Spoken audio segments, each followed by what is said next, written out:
imaging wizard in Sir Gangaram Hospital. So he's going to be our first presenter, and the proceedings today will be conducted by my colleague, Dr. Vishal Rastogi, who's himself a stalwart in imaging, and he's moved on to a lot of other heart failure and other interventions. So Vishal, you have this program, and make sure that everybody has logged in. So Gary's there, Akiko is there, Kirti's logging in. Arun is there, they are both, Kirti's logging in. Untitled, we are waiting. So has Arun Kalyan Sundaram logged in? Okay, he's doing it. Yeah. RD Yadav is going to step in. So this is 7 o'clock sharp over here in the evening. And after a long gap due to this COVID pandemic, which has hit all over the world, it's moving from one part of the world globe to the other continent. We have taken this time when the COVID numbers in North India are on a very comfortable level, but you can't be careless at the same time, because we have learned from our experiences. So we have taken this opportunity to hold a physical gathering as well as the virtual gathering, which is going to be attended definitely by people all across the globe. And we have a lot of people who have flown from different parts of Central India and North India, and who have come to physically attend. And people have been inside their homes, inside their workplaces for a long time, and they are also now trying to get adjusted to the presence of the virus around us. So with this short note, over to you, Vishal, and you can invite the speakers. Sanjeev Roy is there. Yeah. So, good evening. We have a very exciting evening ahead. So, may I invite the mentors for the evening. We have Gary already there with us, and we have Akiko there. May we have Kirti Punamia also? Yeah, he's joining in. All right. And the experts, Dr. Anil Dhal, Dr. Arun Kalyansundaram, Dr. R.D. Yadav, and Dr. Sanjeev Roy. Welcome, welcome all of you.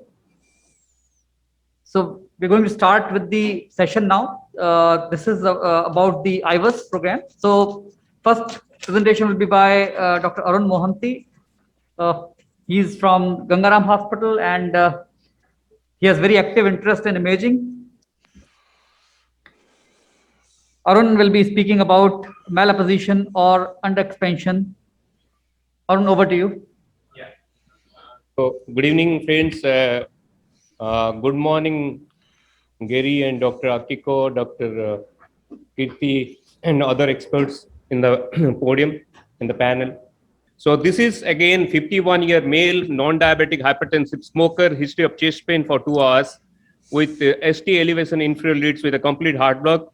RCA is occluded proximally, and he was put a temporary pacemaker, thrombosuction was done, and he was taken off for a PCI, and there is a smooth ulcerated lesion proximally, which was stented with 3.533 Giants expedition, post-dilated with same 3.5 balloon with 18 atmosphere.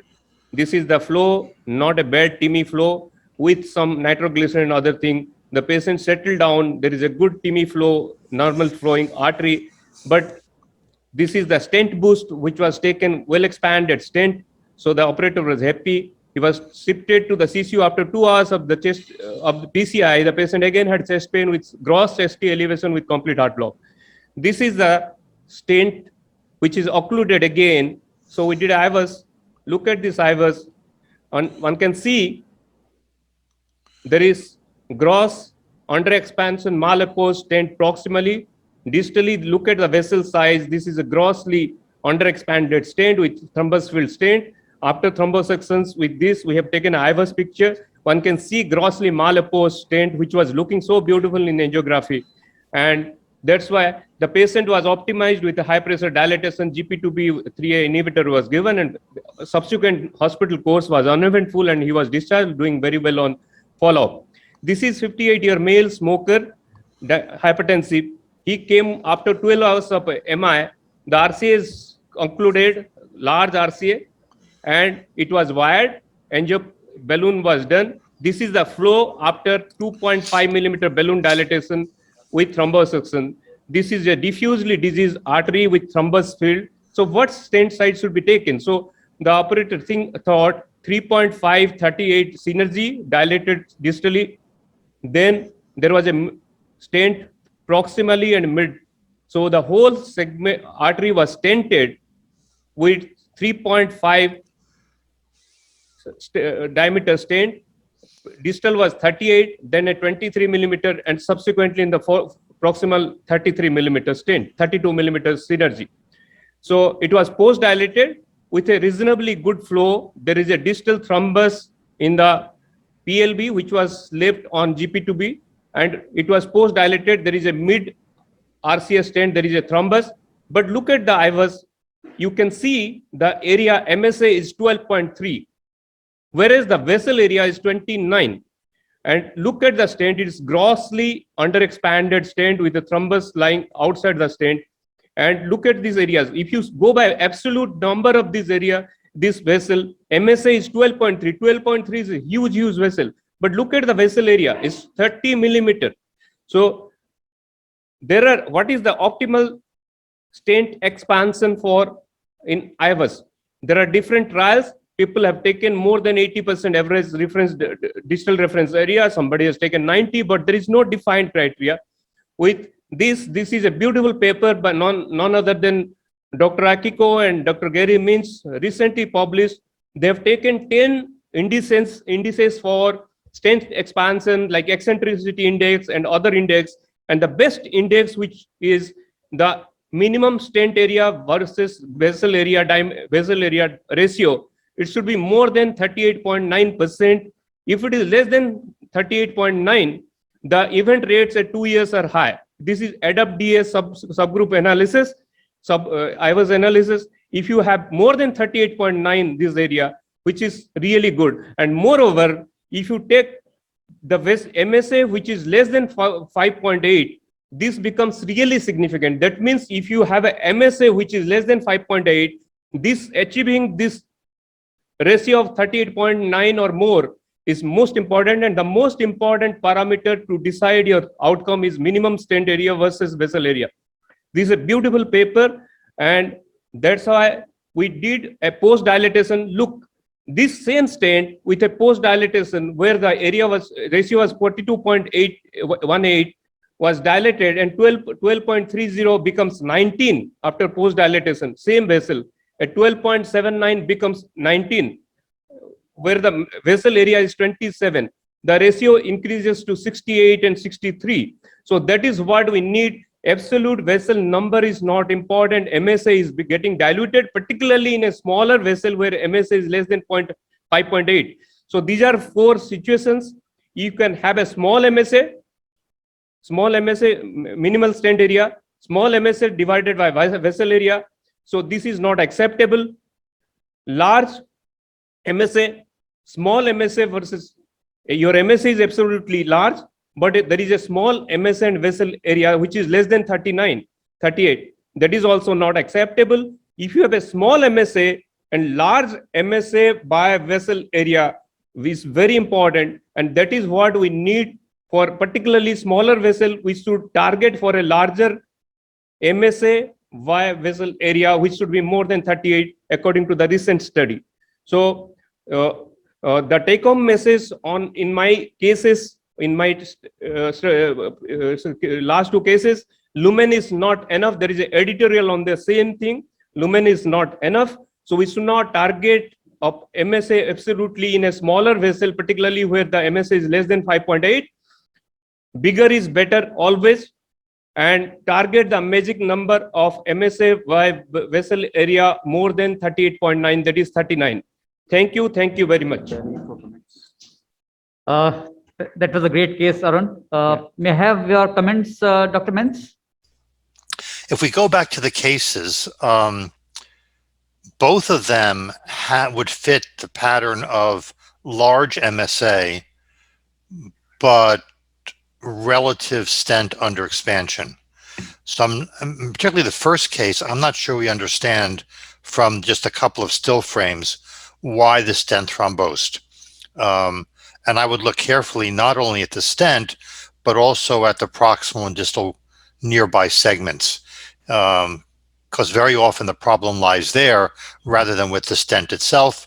And of course, the other issue is pharmacology and is he a non-responder? But the main point of the paper, as I do point it out, is if you can get a large enough MSA, that's probably fine. You don't really have to push too hard.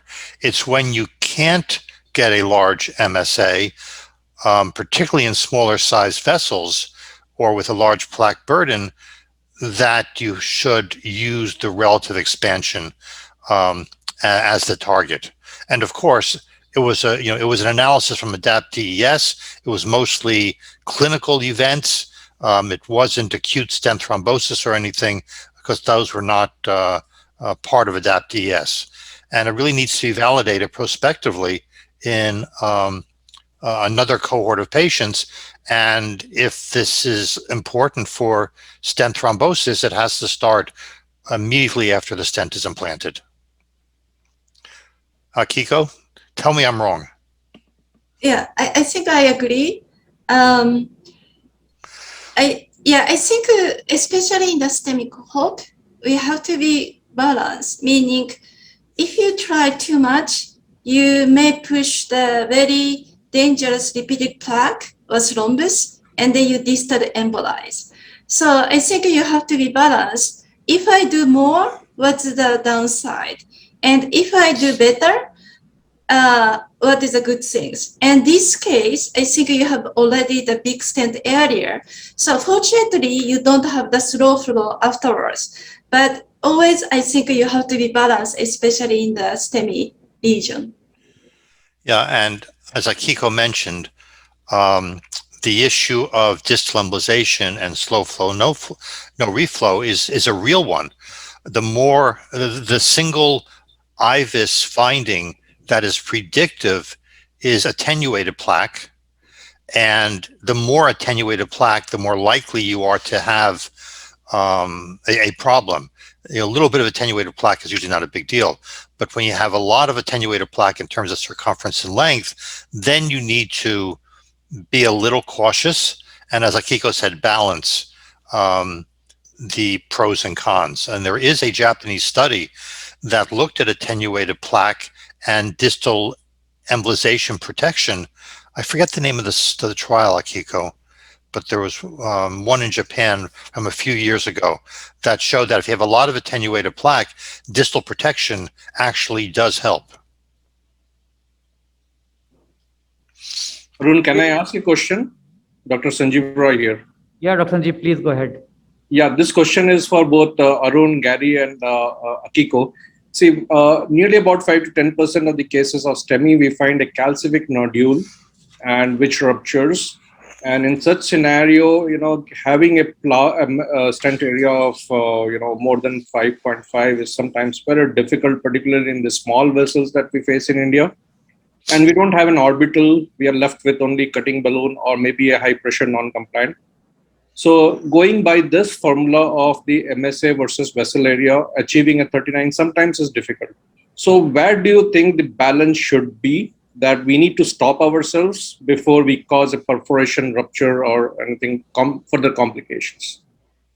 Yeah, let me take first. I think in terms of the calcified nodule, that's totally different scenario. You are right.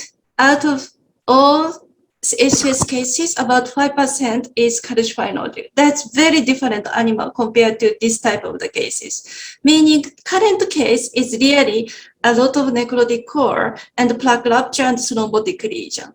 That's, we have two separate things, right? But once you see the very calcified region, actually the calcified nodule is not real scenario. And typically when you look into the calcified nodule, they are not much thrombus inside, and also not much necrotic core behind. So in terms of the distal embolization, it's very little risk when we see the calcified nodule. And then going back, your question, how can we make it larger? And I think you have to change your mind. This is not STEMI cases. If you see the calcified nodule, this is really calcified region. So like you are treating the stable patient, even you have to bring the low tabulator to making the good stent expansion. That's, I think you have to change your mindset for the calcified nodule ACS. And then what is the most likelihood of the balance, meaning the good place to stop is, I think it's same for the any other region, meaning that you are going to the epicardial artery. It's at least you should have at least 90% compared to the distal reference. Or if you go to the absolute area, at least you should go like at least 5.5 or 6 square millimeter to making the minimum achievement of your stent expansion. Yeah, I totally agree with Akiko. Even though we kind of think that orbital atherectomy is the best plaque modification device for a calcified nodule, if you don't have it, you should really consider doing a rotoblader. The second is that the negative impact of a calcified nodule is more on long-term events rather than acute stent thrombosis, or even, stent thrombosis within 1 month. There's a lot of emerging data, both in stable angina and ACS patients, that calcified nodules are associated with a high rate of in-stent restenosis late, primarily because the calcified nodule breaks the stent and reintrudes into the stent. Kirti, may we have your comments? You have to unmute, yeah. Yeah, I'd love to. I actually missed the case a little bit because I joined in around a few minutes late. So is it okay if I excuse myself from the comment on the case? Yeah. But about the issue about calcified nodules and protruding calcium, which is not a nodule, I think that is a big challenge. And when you have an eccentric lesion which is heavily calcified, come what may, at this present time, at least in my lab, I don't have enough technology to get a circular MSA. And often we end up getting a D-shaped lumen. The question is, if we can get an adequate MSA there, I think we should be keeping ourselves out of trouble. But when this happens, I think the edge of the stent is the most important issue. And when you have eccentric plaque, especially coming into the left main, if that was the case, then and the right coronary arteries, the ostium, we need to realize that some of the issues that we come across in terms of ischemic TLR is probably because of the damage that we do to the stent struts before we conclude the case inadvertently. And we have a bunch of cases like that now. Thanks. Arun, are you there? Yeah. Yeah, please, your comments on this. You see, now they've taken 10 parameters, eccentricity index, particularly if you have a good expansion at a calcific nodule that has eccentric stent opening, is not a predictor for late outcome if your MSA is adequate, if it is more than 5.8. And if you have a less than 5.8, then these indices are important. And eccentricity is not a parameter for late adverse outcome. Yeah, there was one paper from Sorois's group that suggested that eccentricity was problematic, but then they did a follow-up paper on the same patients, and it didn't hold. So there has never been a single study in 20 years of literature indicating that eccentricity is important. Arun Kalyanasundram, are you there?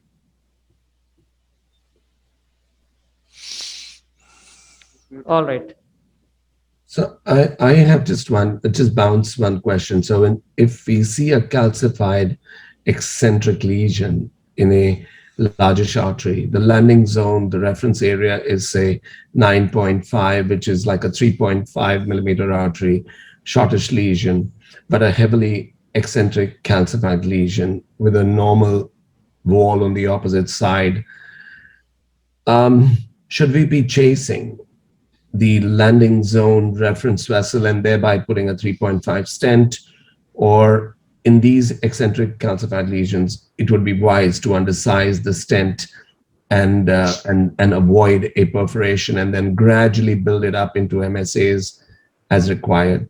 Akiko and Gary Mintz, I mean, both of you, what do you think about that scenario? I'll let Akiko go first. Sure. Yeah, I think that's the most typical prone to perforate type of the lesion. We typically see in the mid-LAD, meaning the negative remodeling artery, and then the calcium is only one side. That's the most prone to the perforate. I think we have to be very careful. And how do we know? We don't know. And it's actually not a very good solution, really. And even though you do the rotor, as long as your wire bias is not on the good place, close to the calcium, you never ever dealing with calcium. And the only way to do so is stretching the non-calcium side. And they're already starting the negative remodeling, and then they are very dangerous. So I think we have to be careful. And I agree with you, even the distal segment 3.5, and you see the negative remodeling eccentric calcium, I think the undersize, or even you put the bigger stent, but not too much pushing the lesion. I think this is really, even we may have to stop treating that type of the lesion by PCI. Yeah. It's not just the eccentric calcium, it's the negative remodeling with eccentric calcium opposite a normal vessel wall. It's that triad, if you will. That's the really problematic. Great. I think let's move on. Thank you, Arun. Yeah. Thank you for a great case. We now have Professor Akiko Mihara. She is the Professor of Medicine, Columbia University College of Physicians and Surgeons in New York. And she is Director of the Intravascular Imaging Score Laboratory at CRF Clinical Trials. Professor Mihara will be talking about tackling the calcium. Over to you, sir. Can you see my screen? Yes. Yeah, we can see your screen very clearly. Yeah. Okay, so let's talk. Now we are moving to the calcium. So this is a case, 73 years old male, and patient currently having the stable angina. And he has multiple risk factor. And more importantly, about 20 years ago, patient having the CABG. And based on the prior angio, we know Lima to LAD and SVG D1 was open, but also we know the bypass to the limas and right coronary artery were occluded. And patient got PCI about 5 months ago in the outside of the hospital because patient having the angina as well as the right coronary territory was confirmed the severe ischemia. And then the CTO, a PCI for the CTO was performed, but it was complicated with septal perforation, and then undilatable mid-right coronary artery was not treated. That's 5 months ago. And that's outside of the hospital, and the patient come to our hospital. And operator is my favorite friend, Dr. Campariotis, and he done this case. And I work with him to reading the divers together. So let's talk the picture. This is a right coronary artery, and the CTO was actually the proximal occlusion. So that was stay open, and you can see the mid-right coronary artery. Angiographically, it's very calcified. It looks like old stent, but we have no idea what's the old stent or everything is calcium. That's how it looks like. And none of the device didn't go, and therefore the 1.25 rotor was performed. And then we gradually increasing the non-compliant balloon, and this is how it look like 3.5 non-compliant balloon up to 20 atmosphere.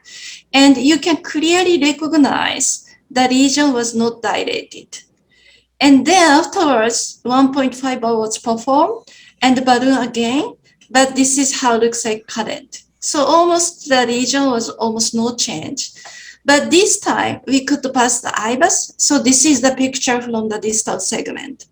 So the first, IVUS castor is about 1 millimeter. Therefore, you can recognize the vessel is almost 5. It's really big artery.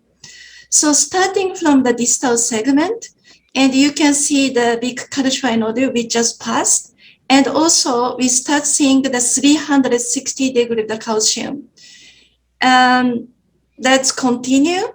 And then now we are reaching to the region segment. And you can see here, that's nice loop ablation, which indicating low tablet effect, and that's proximal segment. So to summarize this case, this is a really worst type of the calcium, meaning starting the distal 360 and all entire region having the 360 of the calcium.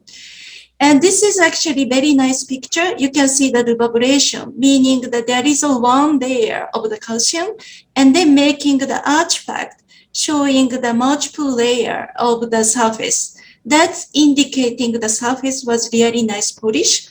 At the side of the wire bias, that's indicating the low tableta effect. One thing you can recognize close to the low tableta effect, there is a calcium fracture here. That's one good thing. However, next, there is no effect at all. That's the reason we couldn't open. So we thought this is definitely not enough. So we have to do more. And then 2O bar was used, and then you can see how it looks like. Afterwards, 3.5 non-compliant balloon up to 20 atmosphere was performed, and you can recognize currently that looks like the original stenotic segment looks like open compared to before. So this is IVUS picture after the 2O and non-compliant balloon. We start from the same segment, calcified nodule. And then coming to the distal segment, and very distal segment, 360 degree, the calcium is stay similar. But when you come to the region, you see the nice loop ablation, you see the calcium fracture here, and nice calcium fracture here and here, and that's proximal. So let me summarize. This is how it looks like before, and this is how it looks like now. I put the side by side. The original location, we see the nice low tableta effect. We see the calcium fracture, and that fracture is even larger, stretching more. And we see the new fracture here and here as well. And that fracture extended more proximal distal portion. And you can see the nice fracture here and here. That's really good. And then we ask ourselves, is it enough? And at least the original region was really good. So it's ready to stent. However, I debate with Dimitri, how should we do here? I measure the lumen area, which is 5. No calcium fracture yet. So if we put the stent, we want to stent from here to here, and then we know what's the final minimum stent area, which is 5. So we ask ourselves, should we do more? And the answer is yes. Then we decided to go ahead to do the larger bar because that's the only way, because we know the 3.5 non-compliant balloon didn't open. By the way, we tried to bring the cutting balloon, but it was not go. So 2.15, and then afterwards 3.5 non-compliant balloon, 20 atmosphere, and pay attention distal portion. Now we are talking the distal segment, and we see the distal segment is now opening. And then we are very confident at putting stent 3.548, 4038, and this is how it looks like the final picture. I'm going to show the final IVUS, and starting from the distal edge, and you can see the stent was well expanded. And this is a place we see the nice calcium fracture, and that's the reason now we can get the good stent expansion. This is nice fracture. And here is no longer connected to each other. So going to the proximal, and everywhere you can see the nice stent expansion. So to summarize this case, this is really the final result. You remember this portion was well calcified fracture. Now it's stretching more, it's good expansion. And this is the most important, which we discussed, meaning that we thought 5, but now we can make the good fracture, making the good stent expansion. Let me compare. This is how before and after. This portion was fracture, stretching more, good stent expansion. And this top portion we didn't forget. and we make the good fracture, and finally the really good stent expansion. So those are the whole process, because this case is calcium is not like only one place, and we have to take care of everything if we want to treat more. So that's how we perform. And this is at the end, we pay attention one more thing, which is proximal edge. Because when we try to do here, we almost forget what's happening in the ostium. And that was the original CTO segment, which was treated before, and we push a lot for the ostium. So at the end of the procedure, we really have to care the ostium was well done. So we wanted to know the ostium was covered, and we are putting back the ostium after disengaging the guide. And there is some malposition, but that's already covered. So I think we are okay. That's how it looks like the ostium. So just to make 2 or 3 comments. So we developed the calcium score. And what is important is you have to imagine what is the total amount of the calcium which you are facing for. And we have to care entire segment. And this case is really large and long calcium. So having the very worst scenario for entire segment. So that's really true. Second comment is what is the effect of the rotablator? This is the OCT picture, pre, post-atherectomy, and post-stent. And there is a very thick calcium. At the site of the thick calcium, you see the nice polished surface. This is a place where the rotablator cut, and always at the site of the wire bias. And typically, what we see in the calcium fracture, at the site of the rotablator, you can see the nice polish and fracture. And why? 2 things. Because we making the thinner calcium. Second, I believe the surface of the calcium is the hardest. So you take it out the surface calcium, and then you can have the better chance of the making the fracture. So this is how it looks like we are working for the very calcified region by treating the atherectomy. And finally, I would mention wire bias. This is a different case. And you can see the proximal portion is wire bias segment, nice reverberation. That's rotablator effect. But because of the wire bias affecting the rotablator effect, here, even the super large artery, you can see the nice wire bias and making the polishment. Although we don't need the rotablator here, but my point was really rotablator effect based on the wire bias. So to summarize, what have we done from this case? I think the calcium in the entire region must be cared. And we should not forget in the end of the region. And also in such very difficult case, the presence of the calcium fracture before stenting must be confirmed to get the good stent expansion. Thank you. Excellent demonstration, Professor Mehara. May I have comments from Dr. Arun Kalyanasundram? First of all, I mean, fantastic case. I mean, I wouldn't expect anything less from Akiko and Dimitri. So no, that was great. Beautiful demonstration of imaging, you know, how to optimize the whole results, you know, using imaging multiple times, upsizing the burr. I actually had one question. I mean, and I'm assuming this was in the pre-IVL OPN era in the US. And again, this is probably a question more for the Indian experts out here. So now, or even for the US folks right now, like, let us say you did this case today. I mean, again, with calcium like this, I mean, we went like 1.25, 2.0, 2.15. Would this still be your atherectomy strategy, or would people do anything different? I mean, you got Kirti's and I mean, any of you guys, I mean, I would love to hear what you guys would do at this point.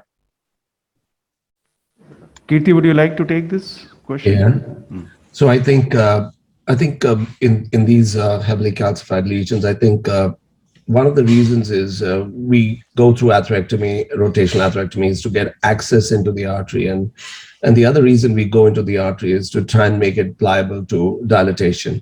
And often enough, a 1.5 burr in these very large arteries may not be good enough at all. And and if the wire bias is favorable, I think it's absolutely a smart idea to upsize the burr. The question is, do we need to go to 1.75, 2.0, or 2.15? I guess as we go to the higher sizes of the rotablator, I think you'll see less frequently that you need to go to such a high burr size. But yes, you will see once in 3-4 years, you'll come across a case where you really need to go to a 2.0 or 2.15 burr, which in my lab, I have a 2.0, but if I have to have a 2.15, I would have to specially call for it and make provision. So I'll have to have an idea that I may need it prior to getting into the case. That's one. But the buck doesn't stop there. Beyond rotational atherectomy, the rotational atherectomy offers you access. And once you have access, today we could use an IVL balloon and for these kind of concentric lesions. But prior to this, we had the OPNs or with the other sustained high pressure devices and scoring balloons. But I think the presence of an IVL improves our chances of cracking calcium, making this expansile. So rotablator, followed by rotablator, followed by other devices. So this is a lot of hard work. Putting in the stent is the only very last thing that one should really aim for, but complete expansion without compromising, without perforating, I think is the key. Anil Dhal, comments from you? Switch on. Yeah. So do you think there's going to be any role for an orbital atherectomy if it's available at all in any particular situation, or we are going to just transform from 1 or 2 burrs to an IVL to a stent, or and where exactly would you like to position a scoring balloon in this entire scenario? Because if you have an IVL and you have the combination of a rotational atherectomy for access, and you have an IVL to make the calcific fractures and to actually be able to secure expansion, do you still need a scoring balloon at all, or can they substitute for each other? Kirti and then Gary, probably to address this. So if I have to just very briefly answer this question, I think each of the devices, I think, is divided into, one is the access device, which is a rotational atherectomy, but then you get onto the sustained high pressure devices. And the sustained high pressure devices is an NC balloon to 18 or 20, and then you go to the OPNs and you go to angiosculps, which are scoring balloons or the cutting balloons. And each one will have its own role, and the IVL. We probably would jump straight to the IVL in these concentric lesions if the cost was not the biggest issue. But essentially, when you have a discrete lesion, it's okay. But what if you had a diffuse lesion, a longish lesion, where you, in an LAD, before a large diagonal and after the large diagonal, you had similar lesions, then you'd have to use 2 sizes of the IVL balloon. I think so. The algorithm has to be a little more simple. So after you've done an optimal atherectomy, you would have to choose an NC balloon or your whatever scoring balloon you desire, and then define your expandable or these unexpandable segments, and then probably get on to the next device, which is per the algorithm, whether you want to go to a Wolverine or you want to go to an IVL, based on the size of the segment that we want to and the important part is when you start looking at long arteries or long segments, we have to divide these arteries into shorter segments, and each segment has to have a defined reference MSA that you want to achieve. And based on that reference MSA, you might have to focus on those segments in trying to get the expansion to that balloon and then put your stent in. Gary, a quick comment from you on this? Yeah, Right, so a devices, couple of. how do you choose the devices when you have your IVUS assessment? Yeah, I'm not sure that there is a specific formula for choosing one device over another. But before that, let's get very, very, very basic. You should never implant a stent if you cannot fully, and I mean fully, expand the pre-dilating balloon. Not the balloon expands, but it has to be fully expanded, because if you can't expand a balloon, you will not be able to expand the stent. So that's a fundamental mistake that people continue to make even today. In terms of plaque modification devices, the number one issue is whether you can deliver it. Cutting, scoring, and shockwave balloons are not that easy to deliver. particularly if it's in the mid-distal segment like it was here, particularly if you've got a proximal tortuosity or bend. So that often is your limiting factor. But then within that, they kind of all work, and everybody has their preferences. With shockwave, you must achieve a fracture in the calcium, or else the device hasn't done anything. You like to see fracture in calcium with both rotoblator or orbital atherectomy, but that's not always 100% necessary, because you can abrade the hard superficial calcium and still allow a balloon to expand the underlying softer calcium. But the goal is to fully expand your pre-dilating balloon before you implant your stent. That's your goal. And how you achieve it is often a matter of personal preference, what you have on the shelf, local cost issues, and so on. Yeah, let me comment myself too. Actually, we tried orbitally already, meaning I didn't tell, but after 1.5, Dimitri tried orbitally and he could pass, but there is almost no difference. So orbitally didn't work well for this particular case. That's number one. And in terms of the cutting balloon, we want to try, because I think the distal portion is possibly okay, but he couldn't deliver. So that's not possible as well. So this is almost, we try everything except IBL because it was not available at that time. That's the only way he could do it. That's the outcome in this case. But in terms of the IVL, I think if he could have and if he could deliver, this case could be the way to go. Additionally, from the IVL standpoint, what I learned from this case was, you remember there is a 1 calcium nodule after the 2 bar. And I'm sorry, 1.5 bar. And then the next time when we see the calcium fracture, actually the original calcium fracture extended distally. So once we have calcium fracture somewhere, many times I see that original calcium fracture extended more longitudinally. So in such, we may not need debulking too much. Instead, making more better ballooning could may affect. So I'm not sure how 2 bar effect compared to the additional balloon. Thank you. Any comments from the audience? There are mics available here if you want to have any comments. Or any questions would Any you like to questions? ask? All right, great case, Akiko. Yeah. We now move on to the third presentation, which is by Dr. Kirti Punamia. He's a consultant cardiologist at Breach Candy Hospital, a great interventional cardiologist. He'll be talking about optimizing a left main intervention. Over to you, Kirti. Can you see my slides? Yeah, Kirti, we can see your slides. Yeah. So the format I chose is Atul. Thank you very much for having me on this program. It's an honor to be with all of you, as well as Akiko and Gary on the podium. And Kirti, before you go ahead, let me inform you that there's a very healthy gathering over here already in the auditorium, and a lot of people are watching you here, and you're very sharp and clear, all of you. Go ahead, please. Now, just that you said that at this point makes me very nervous, but I'll do my best. So this was I thought, and we discussed it, Atul, and so I chose a format where we could involve a lot more people as we go through the case. And so this 66-year-old lady reported a chest discomfort, which was quite classic, and went to a physician with shortness of breath, who sent her for a CT coronary. And this was a CT coronary images. Basically, they found a lot of calcium, around 2000, a Gaston score of 2000, and they reported no major luminal narrowing, and sent her home. She returned with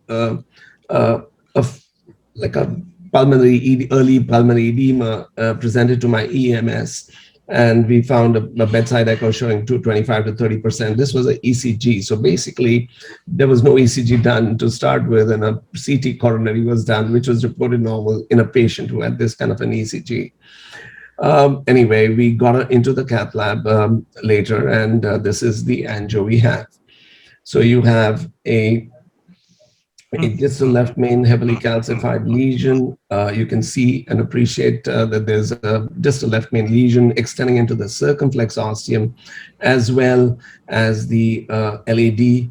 The LAD looks a little diffusely diseased even beyond that diagonal branch. One has to go on and see how badly diseased that is.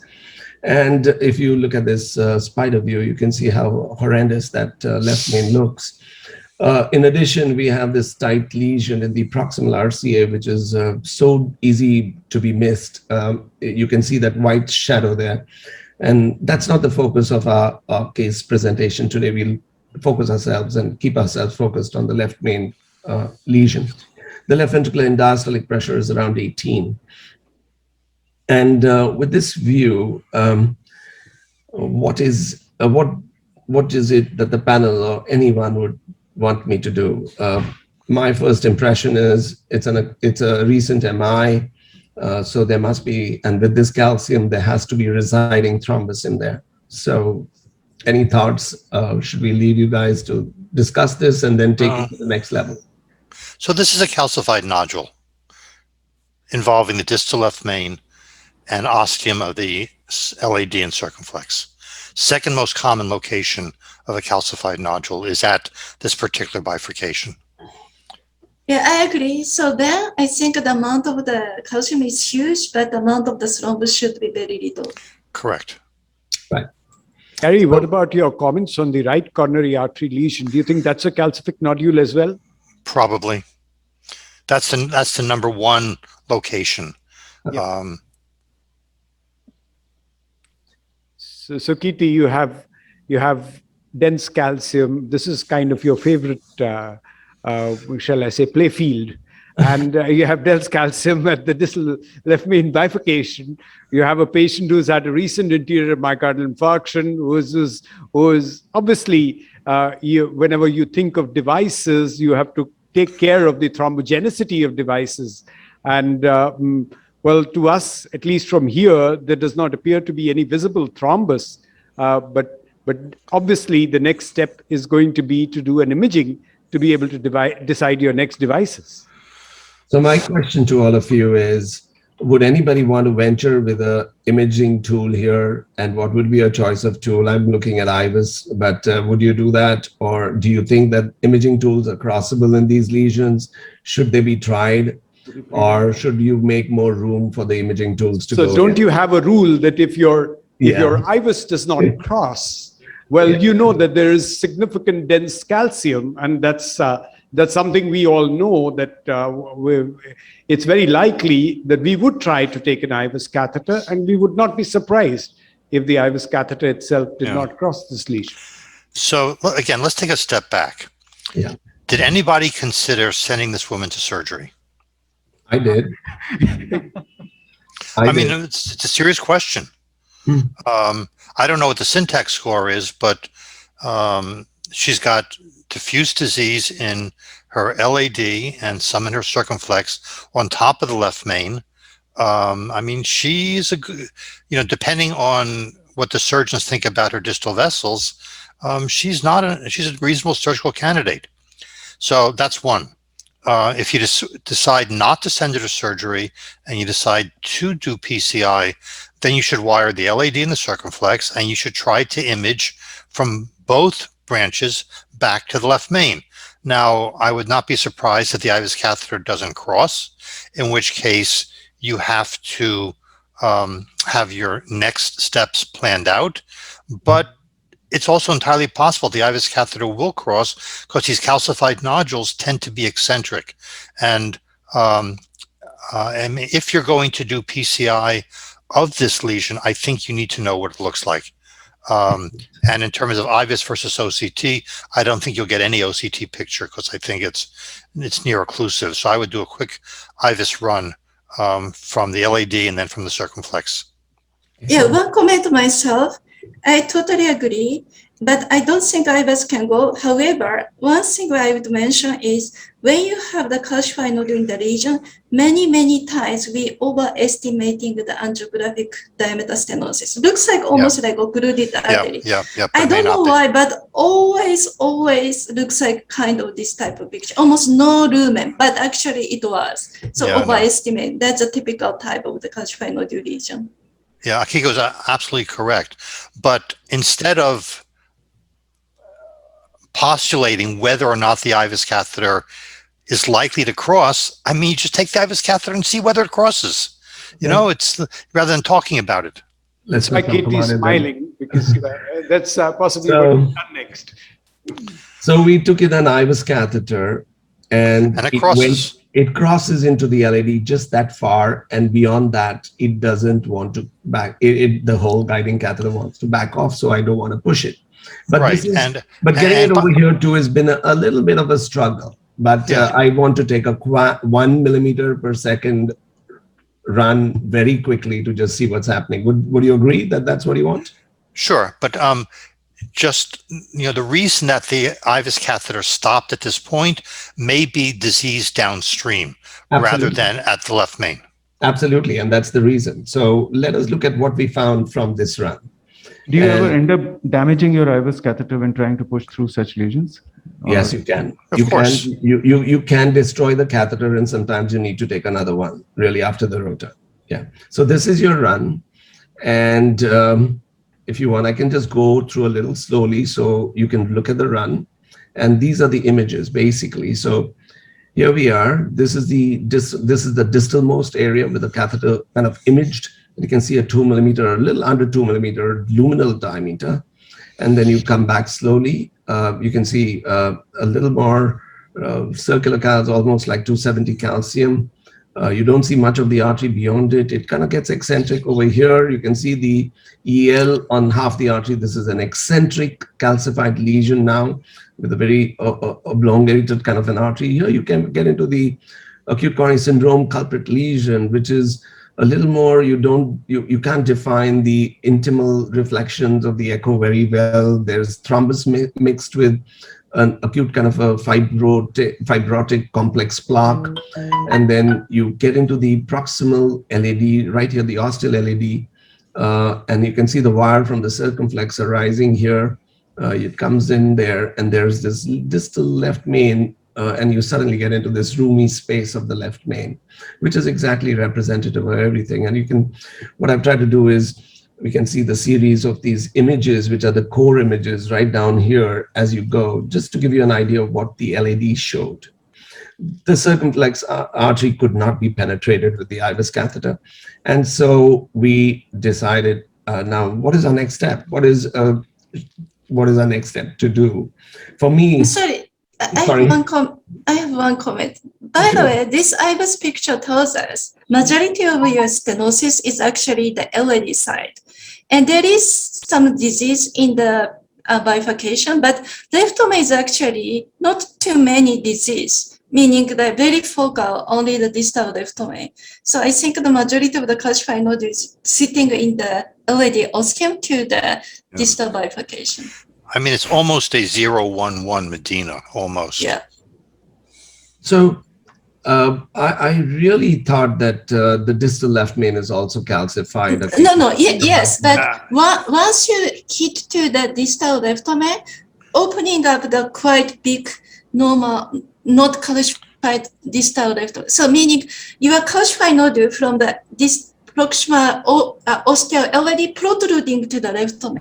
So the neck of the calcium is really sitting in the ostial LAD. Iko, can I just ask? Number one, for us here, it does appear like a 1-1-1 Medina. And secondly, we can't see any exophytic calcium. It appears to be concentric calcium, which is rather than having a prominent nodule, this appears to be at least more than a 3.5 quadrant calcium all around whatever we could image. So there's not really, I can't call it an exophytic, it should be an endophytic. Protuberant calcific nodule is not seen. However it is seen is thick calcium, and we know the limitations of IVUS in detecting the thickness of calcium even on this run. No, I think that when you look into from the left main, actually you see the end of the calcified nodule, meaning if you come more, this is just like the pushing everything, go back to the left main, more, Right there. a little bit more. That's like you see the Right end here. of the Can you see calcified this? nodule. Yep. Yeah, so this is like that you see the calcified nodule is end of the calcified nodule is sitting into the distal left main. And of course, I do agree the calcified nodule is from the LAD ostium to the bifurcation and at the end of the distal left main. That's including the distal left main. So yeah, I do agree 111, but I think again, what I'm trying to say is the majority of the core of the nodule is sitting from the LAD ostium of the and Yeah. to the bifurcation, not the coming from the left. I mean, I said almost 0 and 1. So, but this discussion doesn't make a lot of sense. We No, have but- to, yeah, But everything we is learned there. from Akiko's seminal paper, the Oviedo paper, which says that if you find this even in the ostium of the LAD, you have to presume it is there in the left main and the ostium of the circumflex. It is your paper, Akiko. Yeah. So Yeah. anyway, so Yeah, okay. when I saw these images, I mean, I knew that this is I have to shave this LED off, and therefore my choice over there is a 1.5 millimeter rotablator burr, which I went in. And then what is important is that not only was this burr, I had a lot of resistance, and it took me almost like close to 2 minutes to go past this ostium, but it took me a little longer to go downstream beyond. There's this calcified area that you see right here, which took a little longer to kind of pass with a rotablator. And once we did that, you can look at this. This is the angiogram that we see. So we've established a little bit of a lumen. We got no dissection planes, and we're looking good. But the ostium of the circumflex is still a little bit of a bugger, because I feel that that is going to be uncrossable. So we went and guided our wire into the ostium of the circumflex, and my aim was just to ablate with a rotablator the ostium to create an access point to put devices and imaging tools inside. And once I've done that, for me, and it's very important that we point in this, that don't try to dig in the rotablator initially very deeply, because in these kind of lesions, it's very easy to get stuck and to get stalled. So more for me, it was more creating a. Oh, I don't know what's happening over there. Are you seeing this happening? Or is it Yes. someone trying to paintbrush me? Yep. Awesome. Okay, let me just go to the next. Oh God. Does anybody know how to get rid of it? Yeah, somebody will do it. Okay, annotation. I'm going to try and do it You've done myself. it yourself, so it's okay. Yeah. Okay, so you have to use a rubber eraser. There we And that's okay. Now, this is, you can see what's interesting to point out is here, you can see the neolumen come back. I mean, this was almost appearing like a retroflexed circumflex. You see a lumen created outside what was the original lumen. And this is something I see very often with rotablation in this group. This is my picture from the circumflex back. So when I look at the circumflex, sorry. Moment here, Kirti. When you see this neolumen, I would like to pick Akiko and Gary's brains. Does this represent a medial dissection? When you see this like a dual lumen, does this represent a medial dissection? Not necessarily. I mean, it may, but it also can be like a figure of 8 lumen, because the rotablator burrows into the calcium. So you have kind of like 2 lumens side by side, but connected like dumbbells. Absolutely, and we've shown that before. I just hope I get off my lazy bone and publish that to some extent, but it's typically always 2 lumens sitting next to each other, and your rotablator almost always remains within the vasculature of the artery, because in every neolumen that I've seen, I have seen an external elastic lamina, I mean the media wrapping around it, and all this happens within the media. Yep. So that's important to know, because our previous fear of going outside the vessel wall is kind of unfounded to a large extent. So this is our circumflex coming back. You can see the landing zone right over there points to a 2.3 or 4 luminal diameter, which is good enough for me to understand. This landing zone is almost 32 millimeters downstream from the ostium, and I don't see any landing zone of relevance in this entire area. So we have to put in a long stent into that circumflex if we desire to have a good long-term result. And you can look at this calcified lesions all across. There was that little concentric calcium that disappeared. It was shot. And then you have this branch, which you can see at 6 o'clock coming around. And then we come into the proximal part in the proximal circumflex right there. And as we come along, you can see this new batch of calcium that comes in concentrically. You can see the rotoblader has done a little, and you can see again that Akiko pointed that the wire bias favorably has polished off a little bit of the protruding calcium right at this 10 o'clock. And you see that consistently. You come back a little more proximal, you can see fragmentation already happened over here, or maybe this was a fragmented calcium, but sometimes you'd be surprised that you can see even rotoblader can fragment a calcium, fragment calcium like that. And you come into the closed ostium of that circumflex, and you can see this very protruding calcium, which is very eccentric. Very likely this was a large calcium protruding area which was restricting my access initially, which I've shaved off. And this is me coming back into the left main, and you can see again the favorable calcium which has been shaved off here, creating our access point. Any comments that when I look at that circumflex, I'm trying to see if I can show you. This is, wait 1 minute, let me show you the neolumen if I can show you. Can you see this neolumen here? This is now we are in the circumflex artery, and you can see that there's this eccentric lesion, and your rotoblader has created this lumen. This entire thing remains within the EL, or the media. And you can see there's one lumen over here, probably, and another lumen extending. So it's like almost like two lumens. They could be of various shapes depending upon your IVUS is going to view it based on its position in that lumen. But comments from you, Gary and Akiko? No, it's exactly right. Yeah. It's, if you go way back to David Auth's original work that led to creating the rotoblader, this is the way it's supposed to work. Exactly. So here we are, we complete this, and these are the images. You can see concentric calcium, you see a little 270, then you come and look at the fragmented stuff, and then you see this nodule, the protruding calcium, which is huge reverberation, which also gives me an indication that this is a large chunk of calcium over here. The question is, I've got these images. Now let me simplify these images for you. These images show me that the left main is 4 millimeters in diameter, lumen-wise, and a little more than that when I look at the reference vessel area, which may not be relevant when the plaque burden is less than 50%. This is all the area that should matter to us, because that's the stent size or the reference area that you want to achieve.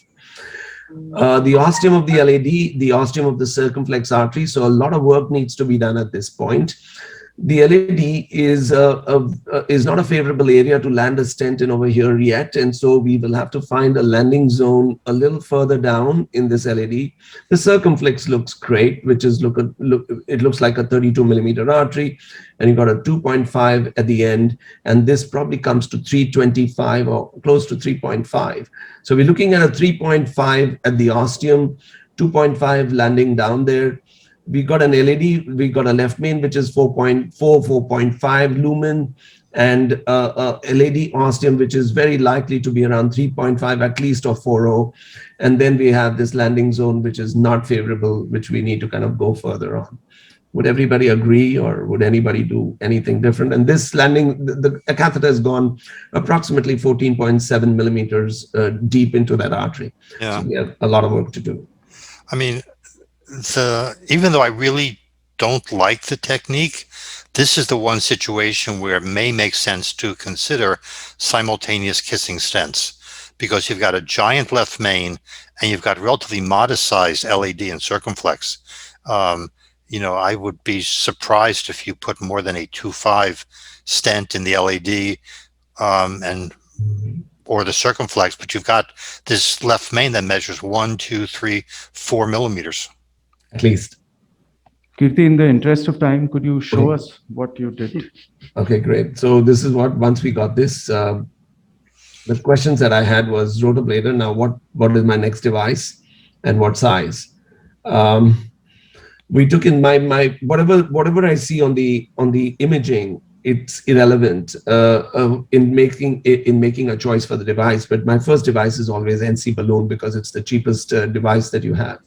So we took a 2.5 millimeter NC balloon for the distal LAD beyond the diagonal and for the circumflex beyond that OM and that ongoing circ. And we took in a 3.0 for the proximal circumflex, and we came into the proximal LAD as well, right to the ostium. And then we took a 4.0 to the left main to the LAD. We used the same balloon just to get into the ostium of the circumflex and the left main. Did a high pressure dilatation with that 4.0 down there. So 3 balloons to prepare the lesion. And I saw that all these areas were expanded completely in 2 radiological planes. And once that happens, we know that we had to then use a guidezilla to assist our access into that circumflex artery because of the acute bend and that calcium still there. So we used a long stent, which was 3.0, dilated it at a high, pulled back the balloon and dilated at a high pressure, expanding it to at least trying to get a maximum and optimizing it at the ostium. What we did was, this was guidezilla assisted. So we had kept a balloon which was parked over here, 3.5 at least to crush it. But when we removed our guidezilla, we actually ended up retrieving the entire thing. The whole system, just assembly came out. But we had by then deployed the circumflex stent. Now, what was important is we had to then rewire our wire into the LAD. At this point in time, I think IVUS is crucial because you want to make sure that the wire is within the stent struts and it is leaving and entering the LAD only somewhere close to the carina. And that's important because if your wire is substrut, this is a great way to completely deform the stent. And so your entire strategy will have to be based on what you find. And so this is our second step of IVUS. And you can see our wire coming in from the LAD and now remains entirely within the struts of the left main stent. So for me, from a DK crush, this has become a culot that would have to be. And so we went in and crushed that circumflex. We then we opened the struts of the LAD, put in a guidezilla into the LAD, put in a long stent into the LAD, brought it back to the left main. So we used a 4.0 stent into the left main, did a port with a 4.5 balloon, and then with the guidezilla again inside, we delivered the distal stent to cover the entire area with a 4.0 and a 3.5 balloon, a kissing, a 4.5 port. This is my final result that we got. We did lose, we had a little slow flow into this one branch, but we found a very marginal CKMB rise. The echoes were great, ECG no changes. The patient was great. The LV and diastolic pressure at the end of the procedure was less than 15, so we had to give her some fluids. And this was the areas that we achieved. The circumflex ostium was close to 7, so we went up with a 3.5 balloon again and took it a little further up. The LAD MSA was around 8.5. The confluence was, so we did this, we did a pot again because I think my pot balloon was too proximal. So I went and I put my pot balloon a little more distal to get a better pot, a more efficient pot. And my left main was quite acceptable. So this is the conclusion of the case. We went in and did the RCA. The RCA was calcified, so we went and did the rotoblader into the RCA and put in a long stent in the RCA based on the IVUS as well. Fantastic result. Yeah, fantastic. This is, and the best part is the step-by-step thinking, analysis, planning. Hats off. Great teaching case. Is Sanjeev there? Sanjeev can make a last comment. We haven't heard from you. So maybe I'll just make one quick comment. Yes, Gary. The beauty of this case is that it wasn't just pre-intervention IVUS and final IVUS. You used it at every step of the procedure, and you used it for decision-making purposes in a way that that only imaging can provide that kind of information. And once you've got the catheter open, you spent the money, and it doesn't take that much time. So you should just do it with the best possible information that's available. So thank the mentors and experts. Great. Thank you so much. Yeah. Great. We thank the mentors and the experts for this session. We now end the session. Now we go on to the OCT session. And the mentor for that session would be Dr. Gary Mintz, Dr. Zayad Ali, Dr. Ajit Mullassari, Dr. Sridhar Kasturi, Dr. Rajesh Vijayavargiya, and Mamas. The experts would be Dr. Sanjeev Kathuria, Dr. Sajan Narayanan, Tajmul Hassan, VT Shah, and SK Vijay. We first. Okay, so we start with the first case. We have Zayad already there. Yeah. So he'll be talking about spontaneous coronary dissection. Over to you. Hello, everyone. Can you hear me okay? Yeah, Yes. we can hear you very well, Ziyad. This is Atul Mathur. And if you would like to show us your presentation also, if you want to. Yeah. Let me know. Are you able to see the screen in full screen? Yes, it's very clear now. So we have a very exciting case from Ziyad, and Ziyad is known globally for his innovations in OCT imaging and utility of the OCT in interventions. So Ziyad is showing a very exciting case to us today. Are you still in New York, or you're traveling on vacation? I'm actually on vacation. I'm in Toronto, where I grew up with my family. So great to have you here. Thank you. So I'm going to talk to you about spontaneous coronary dissection and rather give you a single case, which I feel would be less instructive or educational. We're going to go through a series of cases. So spontaneous coronary dissection observed in about 2 to 4% of angiograms undertaken for acute coronary syndromes. That incidence increases dramatically when you have a premenopausal woman who's less than 50, when it can go upwards of 10%. From an intravascular imaging point of view, I'd like to point out at the beginning there are two mechanisms by which you can have a spontaneous dissection. One is the development of an intimal tear, and the second is a spontaneous bleeding from the vasa vasorum, which actually means that blood is coming from the outside in rather than the inside out. SCAD can be defined simply into these three categories. Type 1, where there's a linear coronary defect with potential contrast holdup. That's a simple, straightforward linear opacity. We've all seen that many times. And SCAD 2 is a little bit more difficult to diagnose with abrupt caliber reduction with normalization. That's type 2A, or persistent caliber reduction with this sort of somewhat arbitrary 20 millimeter cutoff for lesion length. Finally, coronary atherosclerosis can obviously mimic SCAD, and this is one of the major advantages to using intravascular imaging in these cases. So the first one I'd like to show you is just a simple case. It's just an angiogram, actually. And what you can see is that there is dye hang-up in the proximal vessel, and this is a 66-year-old male with hypertension and acute onset chest pain who presents to the ER. Now, to help you make the diagnosis of spontaneous coronary dissection, I think what you should all endeavor to do is look at the remainder of the coronary arteries and look for evidence of atherosclerosis. If you have a diffusely diseased vessel, then obviously the possibilities that this is atherosclerosis with plaque rupture is a possibility. So this is a type 1 SCAD. The diagnosis may be made by angiography, but differentiation between plaque rupture or SCAD is impossible without intravascular imaging. Let's move on to case number 2. So here's a 51-year-old female with hypertension, acute onset chest pain presenting to the ER, has ST depressions in the lateral leads and inferiorly, and has a positive troponin. So you can see that there's really nothing in the LAD, maybe a mild myocardial bridge. The circumflex looks okay, but there is a diffuse tapering one branch of the ramus artery. So here's the questions that we want to address. Is this a dissection? Yes or no? What type of dissection is it? And where does that dissection start?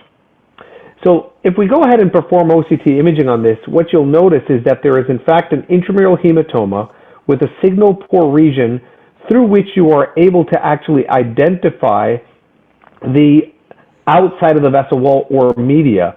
So So this is the hallmark of a pullback through OCT imaging. Now, what's very important in this situation is to look at exactly where the cut point is.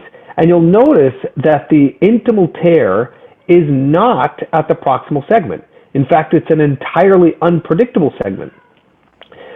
In comparison to atherosclerosis, spontaneous coronary dissection, there is a problem within the vessel wall itself from a vascular biology point of view, which means that you can easily retrogradely propagate a dissection in hematoma.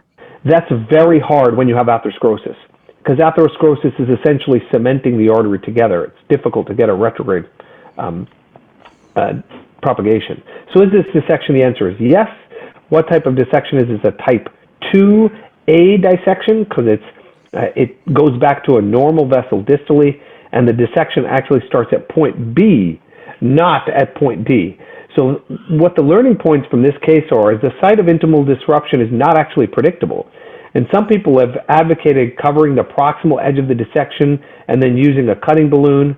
But if you do this, you may not actually protect the hematoma from propagation because you didn't actually cover this lesion. All right, the next case is a 43-year-old female with hypertension, acute onset chest pain who presents to the emergency department, has EKG, ST elevations anteriorly in V1 to V4. Again, you'll notice that the rest of the coronary arteries are almost all completely normal, but there's only this diffuse segment of tapering, which could be atherosclerosis, but also could be spontaneous dissection. So here's our OCT. The questions we want to answer from the OCT is this a dissection, yes or no? What type of dissection is it, and where does the dissection start? And this is the OCT pullback. What you'll notice is that point A, which is in the distal normal reference, and this is where the OCT automated pullback can be very helpful because it can show you exactly where the vessel wall normalizes. The artery is completely normal with a trilaminar appearance and no blood. However, in point B, right, which is the minimal lumen area, you can see that there's a deep signal pore region with evidence of being able to see the distal vessel wall. This is the media, so this is blood within the lumen. And then at point C, which is the actual inlet of the dissection, you can see very clearly that blood is in the intramural space with a intimal disruption and intimal disassociation from the medial wall. So in this situation, is there a dissection? The answer is yes. What type of dissection is it? It's type 2. And where does the dissection start? It actually starts at point C. All right, so the next case is a 50-year-old female presented with CCS3 angina, EKG, ST depressions in the precordial leads, and a troponin of 1.7. And so again, you see this tapering lesion. There is no other lesion in the coronary arteries, which makes you consider ST SCAD at the top of your differential. So same questions we're going to ask. Is it a dissection? What type of dissection? And where does the dissection start? Now, what's interesting in this situation is you'll notice as we scroll through the artery that there's a trilaminar appearance all the way through.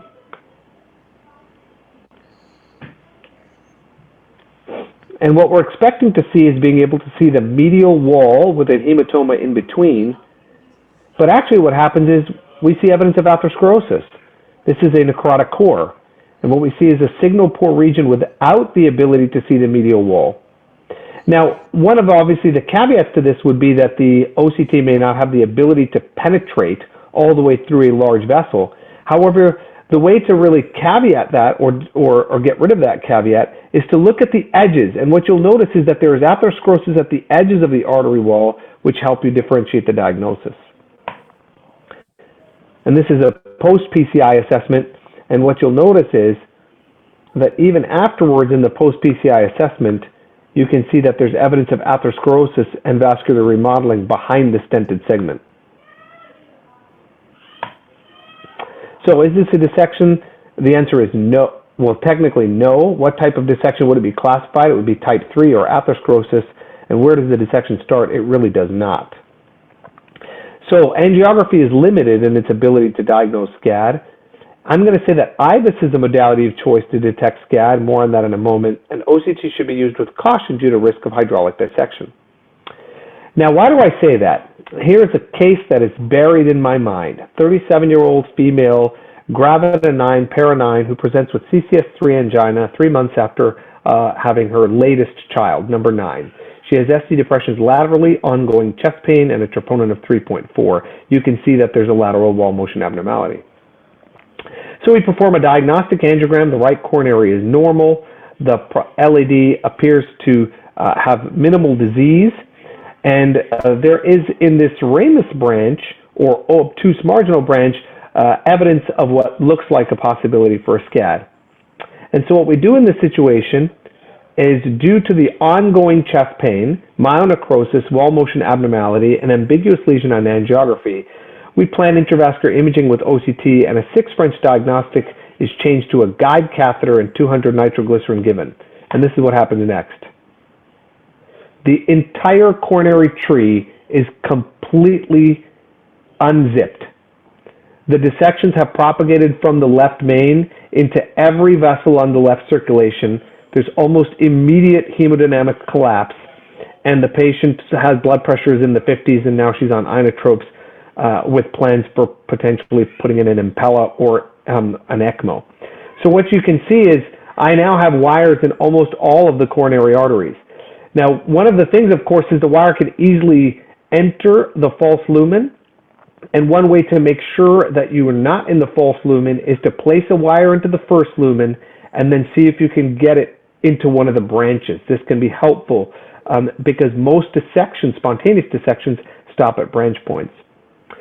So we place a stent into the LAD to rescue it, but you can see that there's hematoma propagation in the left anterior descending in this AP cranial view. You can also see it in this AP caudal view. Now you can see a linear dissection in the proximal LAD, and a PCI is performed of the LAD. What you'll also see is that there's a persistent dissection in the ramus intermedius. There's now a dissection in the OM1 and OM2, and there's a persistent dissection in the proximal LAD even behind the stent and extending into the left main. And so when you have all of these linear opacities, what we've done is you can see the propagation of the hematoma. She gets a PCI of the OM1, another stent in the OM1, and a PCI of the circumflex. And even after all of these stents, you'll notice that there's a persistent haze and dissection in the left main coronary artery.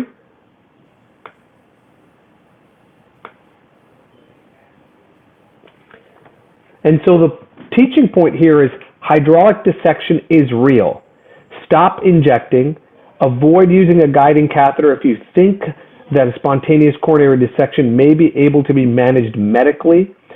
I'm going to actually say avoid using OCT and use liberal IVUS, because IVUS can actually answer all of the questions that we need without requiring further injection. And I'm going to go ahead and say that an ounce of prevention is better than 6 stents. I think you'd all agree with that. My last case is a 26-year-old female, former smoker without chest pain, presents with new severe fatigue. EKG shows ST depressions, and there's a positive troponin. This is courtesy of one of our former fellows in Akiko's work. So the questions are the same. Is there a dissection? What type of dissection is it? And where does the dissection start? You can see that there's diffuse vessel wall tapering all the way down the artery, but without angiography, with angiography alone, we're really not going to be able to see what the extent of this dissection is. As clearly in a healthy 26-year-old, this should not be the caliber of the LAD. And here's the IVUS. And this is why my IVUS is my preference compared to OCT. Because you're able to see very clearly everything that you need to see, including the medial wall, including the hematoma, including the trilaminar appearance, but there is no requirement of injection. And as I showed you in that gravida 8 case, that patient had a single injection with a guiding catheter coming from a diagnostic which completely unzipped all of the coronaries and could have really led to her death. So it's important to understand why IVUS is a superior modality in this situation. And what we can see is everything that we need to know.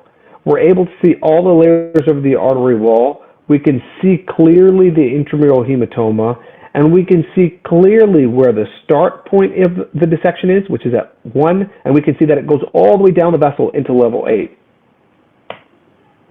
And so is this dissection? The answer is yes. What type of dissection is type 2, and the dissection starts at actually at number 2. So SCAD may be from adventitial vasovasorum with no entry point, because as you noticed in this case, I did not identify an entry point for you, nor did we see one. HD IVUS provides details of the vessel size, dissection, hematoma, length, entry point or not. So HD IVUS is a modality of choice as it eliminates the risk of hydraulic propagation. I'd like to point out to you that invasive imaging evaluation of suspected SCAD should be reserved for cases where angiographic assessment is unclear, and that usually is types 3 and 4 of clinical hemodynamic instability. But if you can make the diagnosis by angiography and the patient is modestly of minimal symptoms and is hemodynamically stable, really all of the data supports that these patients should be managed conservatively. I'd just like to leave you with our live case series, OPCI Live, in which we do a monthly live case and then have a Heart of the Matter Journal Club 2 times a month, which you're all welcome to join. Thank you very much for your time and attention. Thank you, Zayad. That were great cases. Maybe we have comments from Dr. Sridhar Kasturi. Yeah, good evening, chairpersons, expert members, and Dr. Atul Mathur. A very beautiful illustration of SCAD, especially though it's very fancy, as he suggested very clearly. The images are very clear, but there is a chance of propagation, particularly when there is a diminished flow, like a timigrade 0-1 flow, ongoing chest pain, where there may be only intimomedial rupture in the proximal port. That is only exit point is there. There may not be entry, only entry point is there. There may not be any exit point. In such cases, once you give a high flow injection, many times it can propagate and it can dissect distantly, it can extend. So as he mentioned very clearly, that is inside-outside theory and outside-inside theory, both are there. But all the classification also nicely shown, the type 1, type 2, type 3. And somehow we see less oftenly the SCAD, but we also see SCAD cases. But when ongoing in STEMI, particularly ST elevation, hemodynamically unstable patients, definitely it's a contraindicated, it may lead to sudden deterioration. IVUS with the HD IVUS, the results are very good. The risk of propagation is very low in such cases. I think HD IVUS is far more. Suppose if the HD IVUS shows entry point and exit point, where it's a decompressed, in such cases, if you want some more clarity, that time you may try, but you have to be very careful when you acquire this one. Thank you very much. Thank you. Your comments, Dr. Sajan Narayan? Yeah, excellent cases demonstrated all the spectrum of SCAD being demonstrated. Just one question to Dr. Syed. Other than the desperate situation in the third case where there was extensive dissection, patient hemodynamic collapse, what is your threshold of implanting stent? Because most of the data have shown that the outcomes with the routine stenting in SCAD is not very good. So which are the cases you select for stenting, or which are the cases which you like to leave by, with, for example, decompression with cutting balloon and just leave it like that? So great question. So first of all, the threshold for stenting is extremely high, essentially hemodynamic collapse. There is very little downside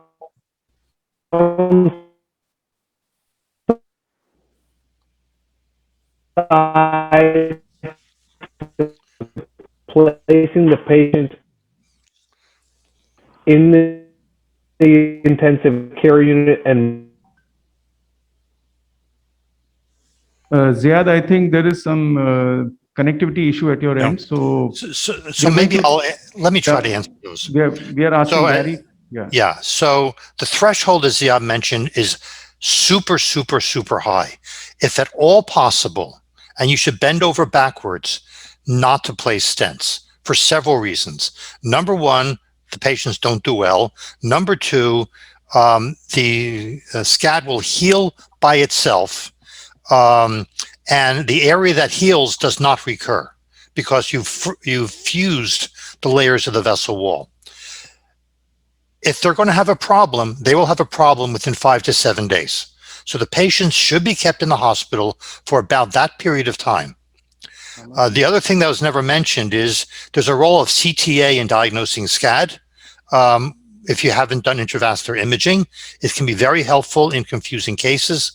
And the last quick comment about the pathology. I always used to think that SCAD was a bleed into the media. It's actually very often a bleed into the adventitial space. The adventitious splits into two, and that's been shown by a number of pathologists. But avoid stenting at all costs. I have a question for respected Dr. Gary Mintz. Sir, this is Dr. Sridhar Kasturi. Some people are using cutting balloon to open. So what about the usage of cutting balloon mainly to open? The second one, even then biovascular scaffold are also being used because once the intramural hematoma resolves, it leads to malapportion. But there are some reports where they have used by the time the intramural hematoma resolves, even this also gets absorbed. Your comment, sir. I don't have anything to say about either of those. Obviously, we don't have scaffolds in the US, and I'm not aware of any series of patients treated with cutting balloons. I tend not to jump on a bandwagon of a single case report or a single operator's experience. You have to be able to generalize Maybe we can ask Dr. Mamas to make a comment on this. Yes, I mean, Dr. Mintz is right. There aren't many big case series. I do have experience, though, of quite a significant SCAD where on IVUS you could see the hematoma compressing the inflow of the left main, and I used a cutting balloon in that case, and it was, a good result. I, like other people have said, try to avoid stenting these cases, but I think the key thing, which other people have said, is to monitor these patients. Do not discharge them early, keep them in for a week, and coronary CT is a great modality, particularly for differentiating between atherosclerosis and SCAD. Great. Maybe now move on to the next talk, which will be given by Dr. Nishit Chandra. He's the Director Cardiology at Fortis Escorts Acute. He's also Director of Imaging, Coronary Imaging at Fortis Escorts. Dr. Chandra would be talking about ACS, plaque erosion or rupture. Over to you, Dr. Chandra. So thank you, Dr. Vishal, and thank you, CVT India, for giving me this opportunity to speak and bringing all of us together, especially my friends from Kabul, Afghanistan. Dr. Razmi has joined. So welcome, Razmi. So as Ziad has already pointed out the importance of imaging in patients presenting with chest pain or ACS, I'll be taking you further that what is the role of imaging in acute coronary syndrome. So we all know that the ACS is not a homogeneous entity. There are three basic pathologies. One is erosion, one is plaque rupture, and the calcified nodule. But can we differentiate it only by a simple luminogram, which is angiography? No, we cannot. For that, we need to have some advanced imaging techniques like optical coherence tomography with a 10 microns resolution, which can differentiate between rupture, erosion, and calcified nodule. So out of these three pathologies, the most common is rupture, followed by erosion and calcified nodule. So why are we basically differentiating it? And we see that by OCT, the rupture is a disruption of the fibrous cap, while in erosion, the fibrous cap is intact. There is deficiency of endothelium only. And rupture is lipid rich, while erosion is lipid poor. And why are we intent on differentiating it? Because the treatment is different.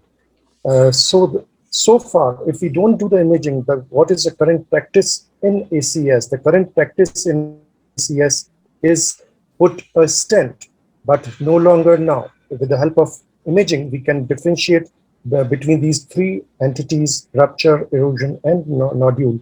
So let me illustrate my point with 2-3 cases. This is a 55-year-old lady presented with non-ST elevation MI. You can see in the right coronary artery there is a mild plaque.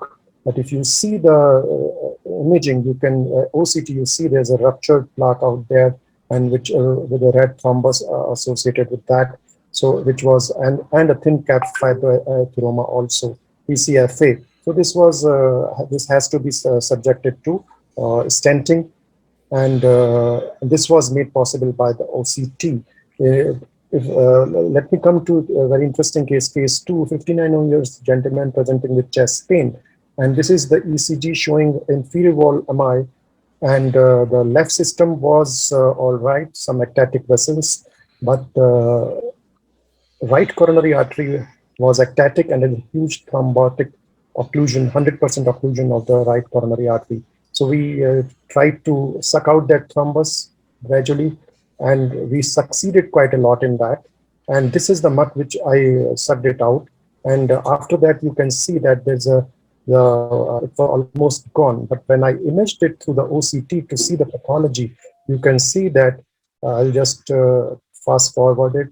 And you can see here that there is a necrotic core and a plaque rupture. So this was the etiology of that thrombotic occlusion in a ectatic vessel. So this was also followed by stenting. So now coming to the erosion.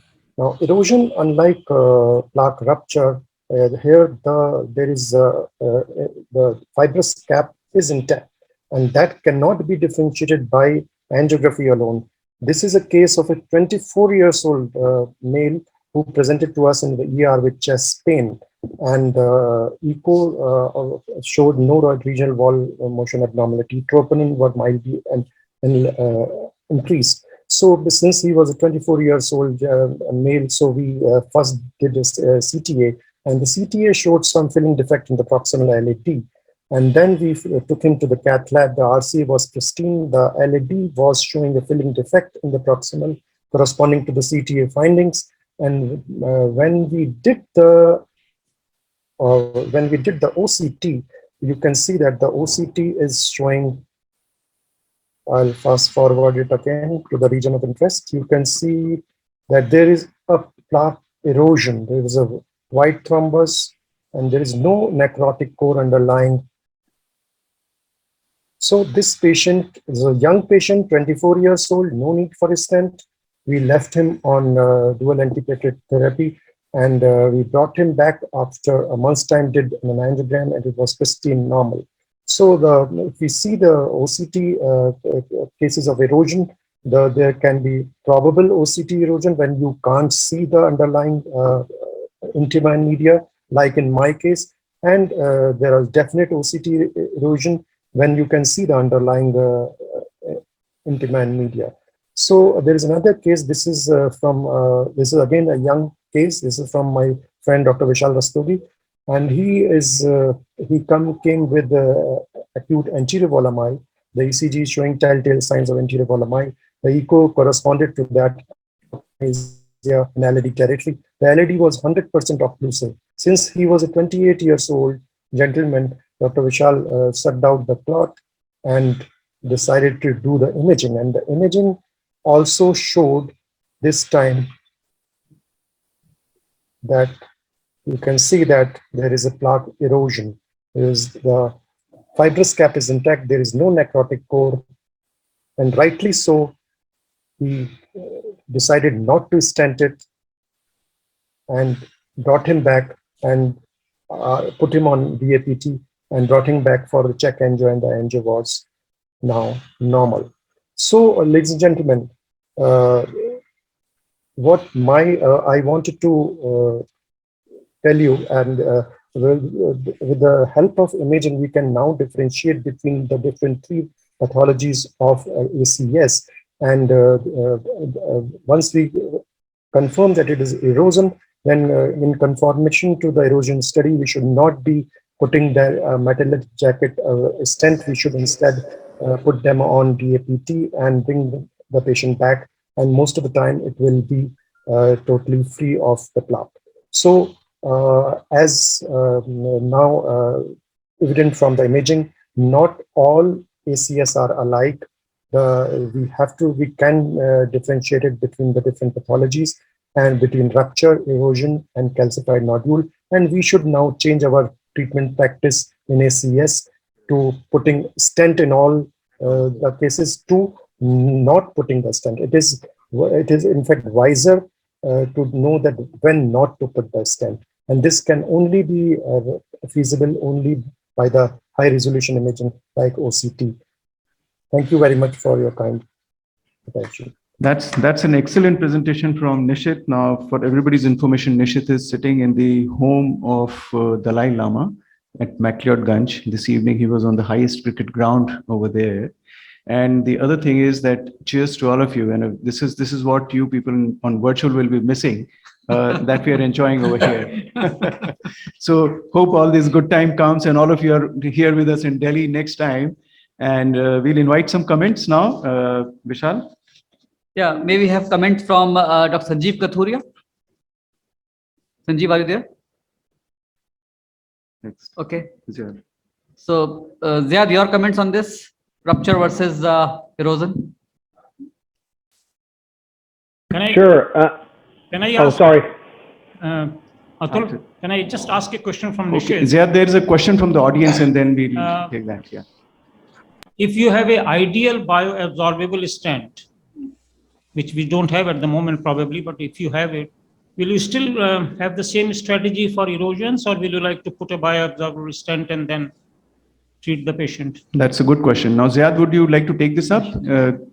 Erosions and in the presence of bioabsorbable stents, do we look at them differently also?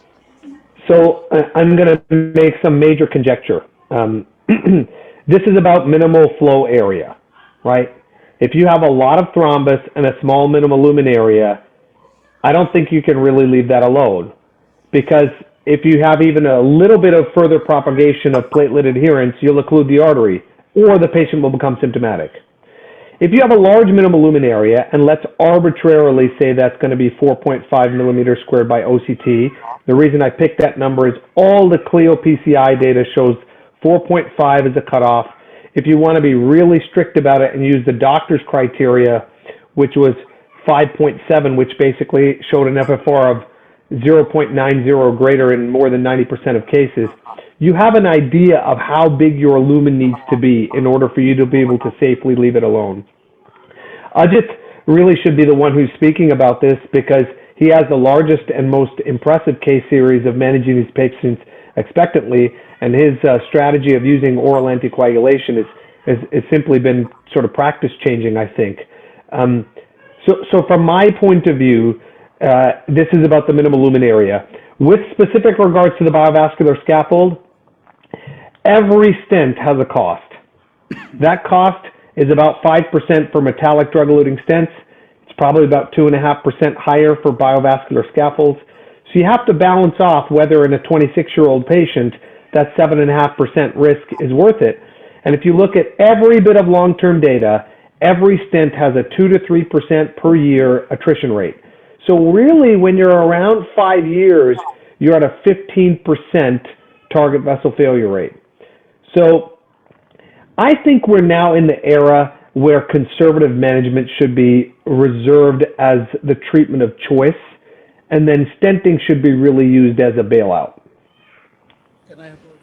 Or erosions. Can I have a For question?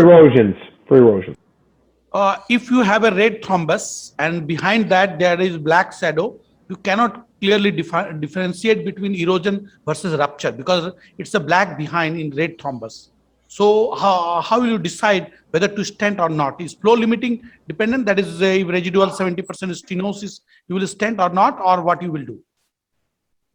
Again, I can only comment on my own strategy, but this is where perusing the remainder of the intravascular imaging is critical. If you have an entirely normal coronary artery where distal to and proximal to the thrombus, you see no lipid, no signal attenuation, I think that gives you the idea, as suggested by I.K. Jang's work, of probable erosion versus definite erosion. And in that situation, you can go for a conservative approach. But if you have a diffusely diseased atherosclerotic vessel, then I think the balance shifts towards PCI because the likelihood of plaque rupture is higher. What is the role, if at all, of PCSK9 inhibition in this kind of plaque stabilization, especially when it comes to erosions versus even some of the ruptures? Because erosion 2 was looking at ruptures, and we have Pretty's data which looked at something more than just TICFAs and erosions. Absolutely. So, so the short story is nobody knows. I think the best available data just came out at ESC. It was probably my favorite work at ESC, which was the Hyun study, which showed that the PCSK9 inhibitor could dramatically decrease the amount of lipid arc and lead to cap thickening. So I certainly can't comment on erosions. I don't really understand why a PCSK9 inhibitor would reduce erosion other than a potential off-target effect of improving endothelial function. But I think PCSK9 inhibitors in multiple studies, including the most recent one based on OCT, also the work by Lorenz Raber, that's the ongoing PACMED study, is highly likely to stabilize plaque and reduce lipid. Can I make a comment? I have a question with Dr. Vishal sir, can I come in? Hello. Yes, Sanjeev, you make Yeah. your comment. We were looking for you, and then we'll take an audience comment after that. So the basic difference which really highlights between an erosion and a plaque rupture is the presence of the lipid, which you are able to appreciate in the presence of. The controversy regarding whether to stent or not, I think it still stays, though the literature is very clear that if you have a plaque rupture, you tend to stent it, and if you have a erosion, you tend to avoid stenting the lesion. But it's the presence of lipid, even if it's an erosion, and if you're able to appreciate lipid behind, if you're able to appreciate that the lesion has lipid, I think is this an indication to go ahead with stenting? Just with an erosion, but you have a lipid plaque which you're able to appreciate? So, oh, sorry. If I just make a 2-second comment, I mean, the OCT diagnosis of erosion should be intact fibrous cap, right? So if you have an intact fibrous cap and the fibrous cap is thick, then I think that lesion is essentially like what we call a vulnerable plaque. So I don't think it's not at risk of imminent rupture with a thick cap. I think IK Jang's data showed that very clearly. And at least from my understanding, you don't tend to have a very, very large lipid pool underneath an intact fibrous cap thrombus. I mean, that's what really helps us make the diagnosis of an erosion, to my understanding. Maybe Gary can comment or Ajit on that. I mean, I'll let Ajit comment, but the sine qua non is an intact fibrous cap, but you can't 100% always know that, especially if there's a large thrombus burden. I agree with you. Maybe a comment from Ajit Mullasari? Yeah, I agree with you completely, Ziad and Gary, that sometimes it's difficult to make out the difference, number one. This disease is of younger people. It's very common in smokers. It's an endothelial disorder. The cap is usually intact. It's usually thicker. There's no thin cap fibroathroма. I think there's a lot of interplay of thrombus. So I think there is not only disease in the endothelium, but I think there is a coagulant issue in the blood in these patients. And I think these smokers have that issue. And we are looking at uncommon things in these people, which may predispose. They've also shown a neutrophilia in the endothelium. They have showed MMP issues in the endothelium in multiple papers. So erosion looks like a little different pathology than rupture. I think it's also critical to look at the lumen, because if the lumen is big, you don't need a stent. I'm also showing you that if there's a small rupture and if the lumen is big, why stent, That could also be an issue. Why do you want to stent, even if it's a small rupture and with a good lumen? So I think that we tried all sorts of things in these patients. We have more than 72 patients with OCTs. There's a paper coming in International Journal of Cardiology soon. But what I really say is that we have now moved towards a combination of single antiplatelet with anticoagulant. We're using rivaroxaban with one single antiplatelet in many of these patients, no stent, most of them. So Ajit, this is the compass dose or the standard dose of anticoagulation? We use a standard dose because this You're not using the 2.5 BD compass dose? No. We use 15 milligram to 20 milligram. That's the dose. Can I have another question? Say if a patient with acute interval MI thrombolysis was given, recanalized, and now you did the OCT. OCT showed there is a plaque rupture, but the stenosis, diameter stenosis is less than 50%. Will you stent or will you keep on medical therapy? Well, I think most important is to take the lumen area, like Ziad said. The lumen area is critical. Whatever you have a thing, it will close off on you. If you look at erosion 1, they were looking at around 2 as the cutoff. If you have less than 2, then 1.9 was the number. You could land up with closure, and above 1.9, you left it alone. But I really think that this is a different pathology completely, and it's a disorder of young people with, endothelial disease and procoagulant systems. And I think we need to be clear that you need something which makes the procoagulant status better. And I don't think just dual antiplatelet is an answer here. Yeah, there's one question from the floor. We can take that as a last comment, please. Dr. Vishal, sir, my basic crux of asking Just that a minute, question just was a minute. this only with Sanjeev, there's a question Yes, sir. coming from the floor, and we'll take yours after that. Yes. Yeah, good evening to the esteemed faculty. My question is for Dr. Ziad. Great presentation, case-based. How do you manage anticoagulation, especially periprocedural anticoagulation in the case of SCAD, vis-a-vis risk-benefit ratio of propagation of dissection, especially in intramural hematoma, for example? And number 2 would be, would you just keep him on anticoagulation on top of antiplatelets, or just the antiplatelets only? And number 2, any theoretical or upcoming practical role of matrix metalloproteinases inhibitor, especially MMP9, having shown some promise in vertebral artery dissection in stroke? Thanks.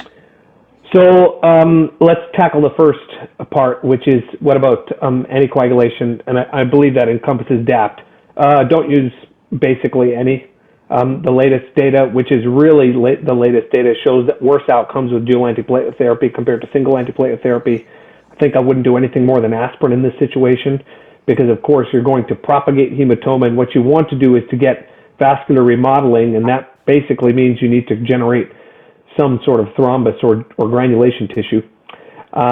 With regards to matrix metalloproteinase, I think this is a SCAD is a different beast in muscular arteries and elastic arteries, right? So remember, the coronaries are muscular arteries, and there's almost always an inherent problem in those patients, right? Like they've been doused in progesterone or prolactin or whatever it is that's going to create a laxity between the vessel walls. And that's why all of these things tend to have times of life, perimenopausal, right? So that's important because of hormonal changes. Postpartum, those sort of things. So I'm not an expert certainly on the MMP idea, but I think the time that this happens is such a short period of time that I'm not sure if those are going to be clinically useful to help with healing, in my opinion. Well, Ajit, you share your slides now. Last comment from Sanjeev, Sanjeev Kathuria. The basic crux of my question was this only, as Dr. Yadav sir was saying, you have to differentiate between an erosion and a plaque, and that's we are making as a basis of stenting. But let's say we have a red thrombus along with that. So the whole pretext of whether we are able to actually appreciate erosion or a plaque rupture will become little blurred. So that's the question. That was my basic question, is because of the fact, otherwise it's known as an erosion, you have less lipid. With a plaque rupture, you'll have more lipidic structures there. But if you have thrombus in between with that, then it becomes a very different story, because you're not able to differentiate them. So that's what my question was. Then where do we draw the line in that case? Well, maybe if I just take 2 seconds to answer that, I thought we sort of covered that, and that is there diffuse levels of atherosclerosis in the remainder of the coronary artery, right? In a 26-year-old, you typically should not have atherosclerosis up and down the artery, and you see a trilaminar appearance surrounding the red thrombus, that it increases your likelihood that that's an erosion. But if you see diffuse lipid pooling in the rest of the artery, then that turns into sort of the complete type patient, right? Which showed the OCT sub-study shows lots of hot plaques. So very different metabolic milieu, and using the entire OCT pullback in that situation can be very helpful to help you differentiate. You'll never know for sure, but using the remainder surrounding vessel of the thrombus area can be helpful. Thank you. Over to you, Ajit. Yeah, can you hear me and see my slides? So Dr. Ajit Mulasuri is the chief of cardiology at the Madras Medical Mission, and he's got so many publications. He's amongst the first who started imaging in our country. So there we are. Thanks. Atul, can you hear me and see my Yes, slides? very clearly, and your slides are visible to us. Okay. So I'll make this brief in the interest of time. This is OCT in in-stent restenosis. So we have characteristics of restenotic tissue structures. One is homogeneous patterns, which as restenotic tissue with uniform optical properties and does not show focal variations in backscattering. There's heterogeneous stuff, which is restenotic tissue showing changing optical properties with various backscattering patterns, and there's layered restenotic tissues consists of concentric layers with different optical properties with abluminal high scattering and abluminal low scattering. So the backscatter can differ. It can be high and it can be shown as bright. It can be low and they can show as dark and black. You can also show microvessels, which appear as well-delineated low backscattering structures, less than 200 microns. So you can have all these sort of issues with restenosis. You could also have focal restenosis, and this is a picture of a patient with a focal restenosis. You can see a heterogeneous pattern. You can see multiple lumens within that restenosis, and this is a longitudinal view. And you can have a diffuse restenosis, which can happen within the stent with high backscatter and sort of a very, very homogeneous pattern. And then you have the in-stent restenosis with layered patterns, which can be seen on OCT and IVUS very, very nicely. So these are the pictures that you see in OCT in restenosis. So I will be brief with just one case, which shows the difficulty in how we handle restenosis.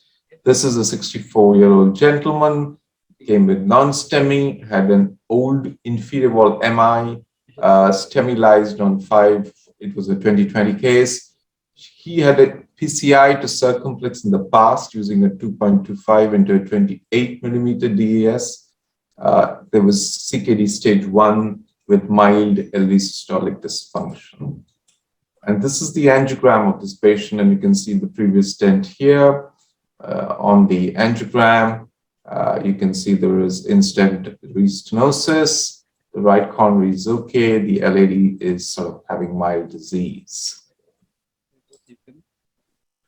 So we obviously would pre-dilate this to check what the anatomy is. And so a small dilatation was done to see we could have an OCT picture, and then you get an OCT down. And what the OCT tells you is you can see that there is diffuse disease distally, as you can see with plaque all over. You see the branch coming in, there's disease there, and as you come closer to the stent, you can see a diffuse in-stent restenosis, which is more or less a homogeneous pattern. And you can see that the stent is okay in most of the parts, reasonably well deployed. As you saw, it was a 2.25 stent, 28 millimeter stent in the past.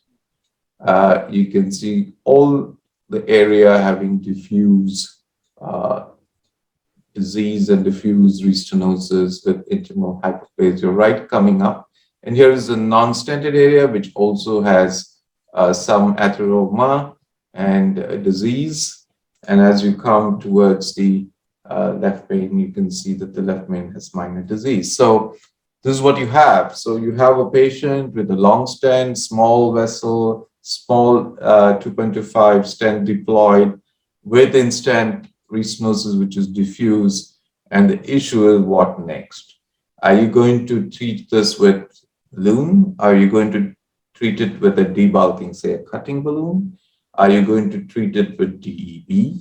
Are you going to treat that with another stent? And these are the various issues that we need to do and check before we start doing this case. Is there an underdeployed stent any part?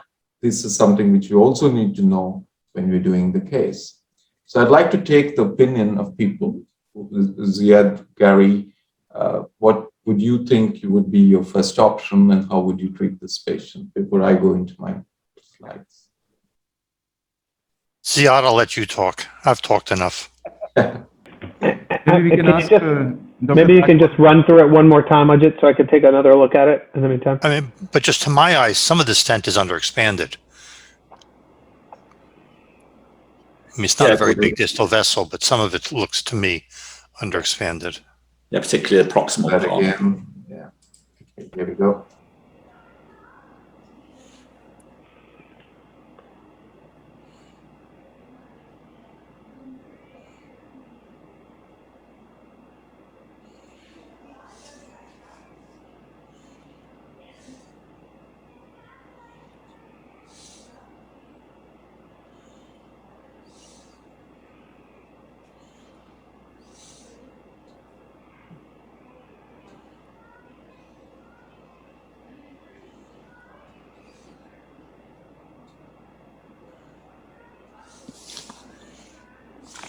So I think you really have two choices here. I don't think that the stent, at least from my point of view, looks particularly underexpanded. I think the problem is neointimal hyperplasia. And so you have two choices. That is a drug-eluting balloon versus a drug-eluting stent.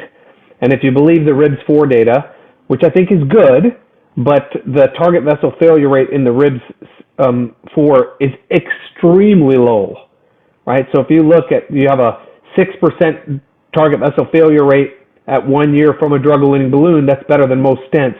And it was 2% in the drug-eluting stent group.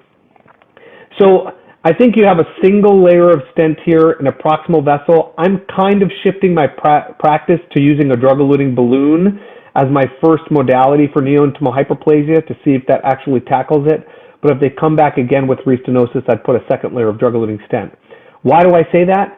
Because the second layer of drug-eluting stent restenosis is really the kiss of death for the coronary. The next step is bypass. You can't kick the can down the road. It's almost impossible to expand it, and a third layer never works because you've got diminishing lumen area as a return.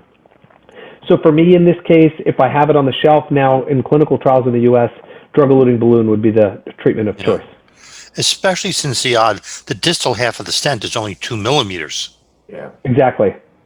So anyway, I completely The agree with you. proximal part looks underexpanded, to be honest with you. When you compare the vessel that's not stented compared to the part of the vessel that is, I would say probably the mid half proximally is underexpanded.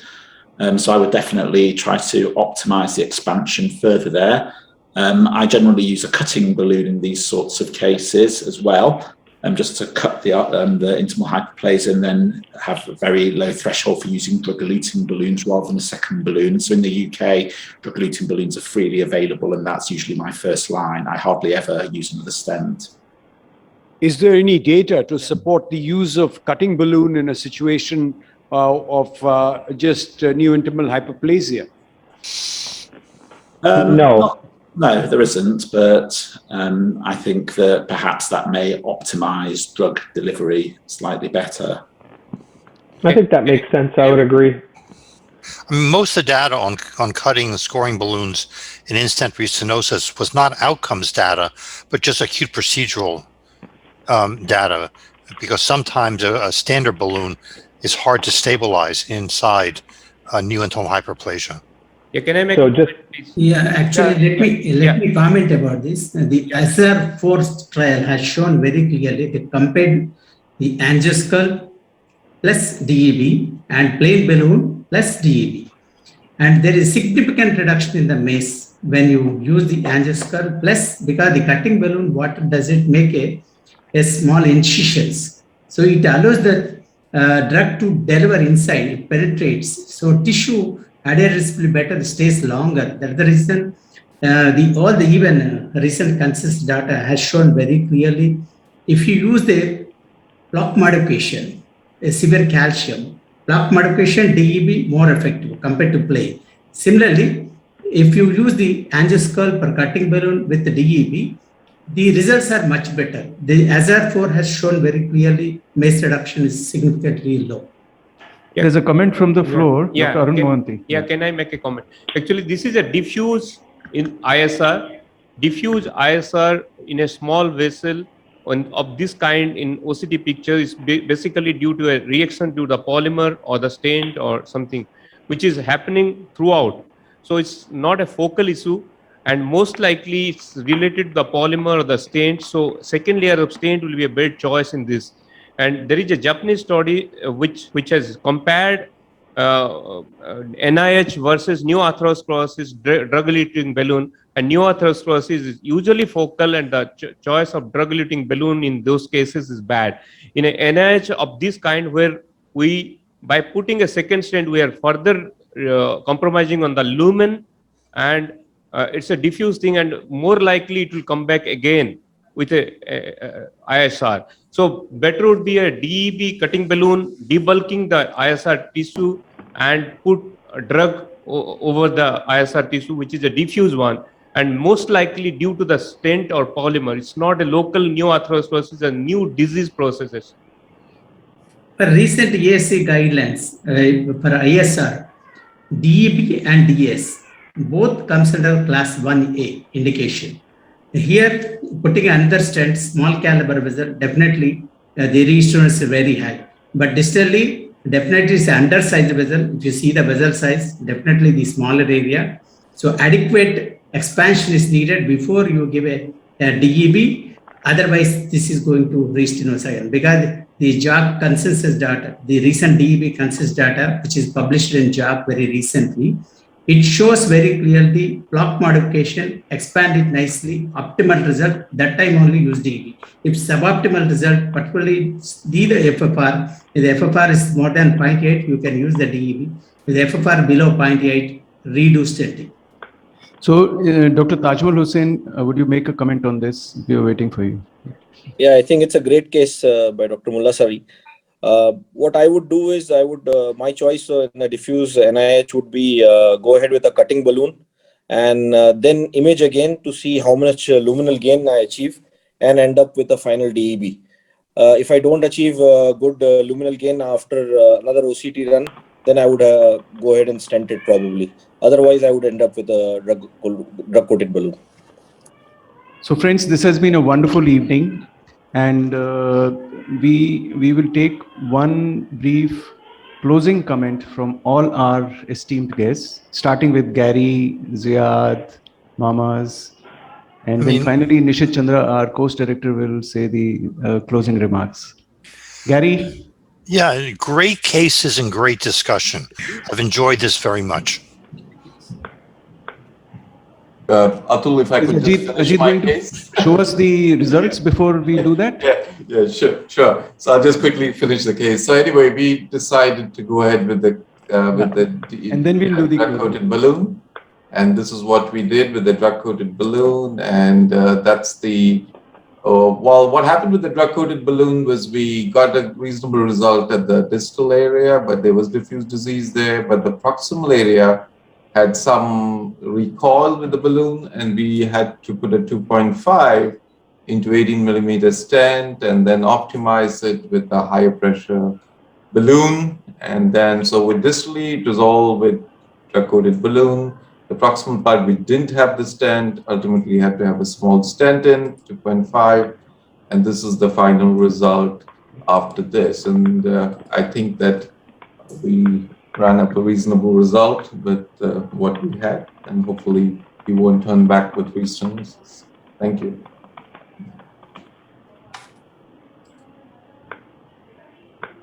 Yeah, that's an excellent result. So, Dr. Mathur, if I can ask Ziad a question. So we'll take comments now from our esteemed faculty, Gary, and then Ziad, Mamas, then Ajit. So, I mean, the hour is late. We're already over time. So I'll be very brief. I think the cases were great. I think the discussion was interesting, and I enjoyed participating. Thank you for the invitation. Thank you, Gary. Ziad. Likewise, I thought it was educational. I'm glad we stayed on time for the most part. That's important. And I thought really the cases were illustrative and educational with excellent discussion from clearly a very learned panel as well as a very learned audience. Mamas, are you there? Yes, same as everybody else. I thought excellent session, and really this shows that we should be using intravascular imaging for all PCI, and that's certainly my practice. Dr. S.K. Vijay.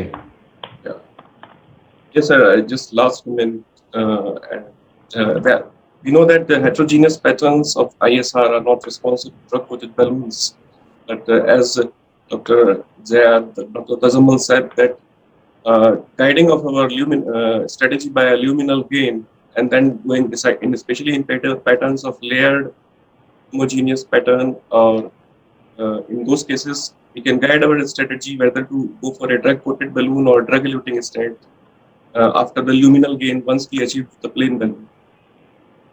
Excellent. Finally, Dr. Nishit Chandra. So this has been a very illustrative evening showing all of us the importance of the imaging. So I would like to basically exhort our new fellows that come out of that complacency, and people think that imaging takes time. So Ziad has shown beautifully that it takes only 15 minutes to prepare and do if you have established the workflow. Second thing is, where is the evidence? So Gary Mills classically shows his busy slides of meta-analysis and RCTs. There is overwhelming evidence in favor of imaging. So there is no scope of doubt nowadays. Seeing is believing. We have very good tools, high definition IVUS, OCT. So use it, come out of that complacency. Thank you very much. Thank you very much from New Delhi. Goodbye to all of you. Can I make a comment, sir? Can I make a comment? I think the last comment which was made about the homogeneous character of the tissue, that's very, very valid, because the homogeneous character will have more of collagen and proteoglycan. So it will have more likely to respond to a cutting balloon. While the heterogeneous will have more of neointimal calcification, macrophages, and neointimal growth, the neopathogenesis. So probably they will have more chance of responding to a drug-eluting stent rather than. So the homogeneous character is more characteristic of smooth muscle, so more chances of responding to drug-eluting balloon. That's an excellent comment. Thank you very much, everybody. And over here in the hall, we are all moving forward to the fellowship and dinner. And you people also have a great day ahead for yourselves. Bye-bye, all of you. Thank you very much.